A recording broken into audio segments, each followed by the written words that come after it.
Bueno, estamos en el tercer día de la reunión de Copenhague y hoy han habido de alguna manera posiciones duras respecto de los países en desarrollo liderados por la China, por Brasil, contra los países desarrollados, en el sentido de que recriminarles a estos que no están asumiendo los compromisos que se requiere para llegar a las metas que se están previendo.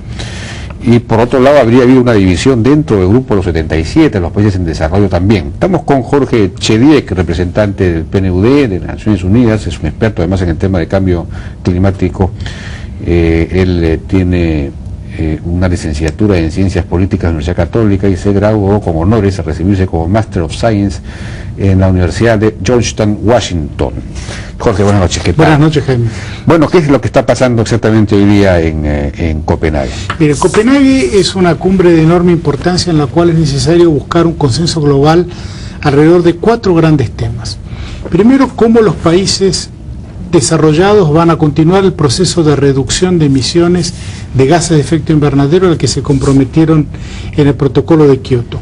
El segundo es cuánto van a limitar su crecimiento los países en desarrollo, que no habían asumido en ese documento un compromiso para reducir sus emisiones. Luego es cómo se financia la ayuda a los países en desarrollo para adaptarse al cambio climático y para mitigar la producción de más gases de efecto invernadero. Y por último, cómo se va a administrar ese dinero. Normalmente en estas conferencias se llega al consenso a último momento porque los temas son de enorme complejidad e interrelacionados. Lo que está ocurriendo en Copenhague es que empezó la conferencia con muy pocos puntos de acuerdo sobre ninguno de estos 4 temas. Lo que sí hay un consenso general es que es indispensable reducir el volumen de gases de efecto invernadero que estamos produciendo. Hoy por hoy se generan prácticamente el doble a partir de actividad humana de lo que la Tierra puede procesar con sus sistemas naturales. Por lo tanto, se ha fijado un objetivo que ya tiene un cierto grado de consenso de reducir las emisiones a la mitad de acá al año 2050, con un objetivo intermedio hacia el año 2020. A la mitad de lo que eran en el 90. A la mitad de lo que eran en el año 1990. El protocolo de Kioto decía que los países desarrollados lo iban a reducir a nivel agregado en un 5% entre el año 90 y el año 2012. Sin embargo, los resultados no fueron tan favorables, solamente muy pocos países, principalmente de Europa del Norte, lograron reducir sus emisiones. Por ejemplo, Estados Unidos, que no lo firmó al protocolo finalmente, aumentó sus emisiones el 20%. La India, que no es parte del protocolo... ¿Cuánto debían haber reducido? La tendría que haber reducido aproximadamente un 5% y en vez de eso lo aumentaron el 20%. La China lo aumentó en un 150%. No tenía compromiso de reducción, pero ha crecido tanto. La India el 100%. Y el resultado neto es que las emisiones globales de todos los países aumentaron un 38%, casi un 40%, cuando en teoría debiéramos estar ya en un proceso de reducción. Eso le da un sentido de urgencia a esta reunión para que se logren los acuerdos. La buena noticia es que ya los países al comienzo de la cumbre están poniendo sobre la mesa sus posiciones iniciales. La Unión Europea, que dentro de los países desarrollados es la que más compromisos ha asumido, tiene su posición inicial llamada el 20-20-20, reducir sus emisiones el 20% hacia el año 2020, con un 20% de la energía proveniente de fuentes renovables. Japón, con su nuevo gobierno, asumió un compromiso de reducir el 25% de sus emisiones del año 2000 al año 2020 de la base del año 90, que es un nuevo compromiso que el gobierno anterior no había asumido.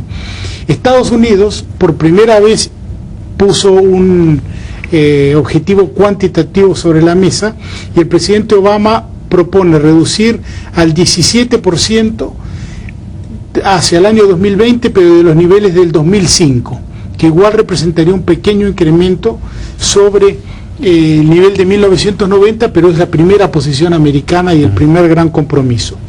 La China y la India y el Brasil han asumido compromisos de reducir lo que ellos llaman la intensidad de carbono, es decir, quieren seguir creciendo, pero el compromiso que asumirían es que por cada unidad de crecimiento irían generando cada vez menos gases de efecto invernadero. Entonces, o sea que van a aumentar, pero no van a aumentar a la misma velocidad. Efectivamente, o sea que ese es el compromiso que está sobre la mesa hoy. Ya. Pero estas son las posiciones iniciales.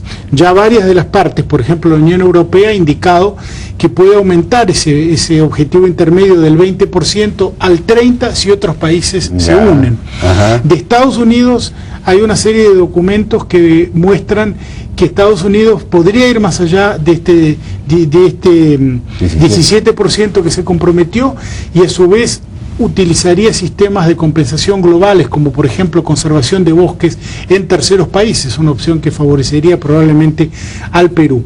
Entonces ahora estamos en la etapa más álgida de las negociaciones, que va a ser realmente la semana próxima, cuando empiecen a llegar los jefes de Estado y de Gobierno, para concretar el acuerdo final. Las perspectivas son muy complejas, pero son mejores de lo que eran hace 2 o 3 semanas cuando se estaba entrando en la cumbre. Hay consenso de reducir en un 50% el año 2050. Eso es lo que los científicos del panel intergubernamental de cambio climático nos están diciendo, que para evitar que la temperatura de la Tierra a nivel global suba más de 2 grados, que es considerado un límite máximo para evitar terribles cambios en el clima global, debemos reducir al 50% de acá al 2050.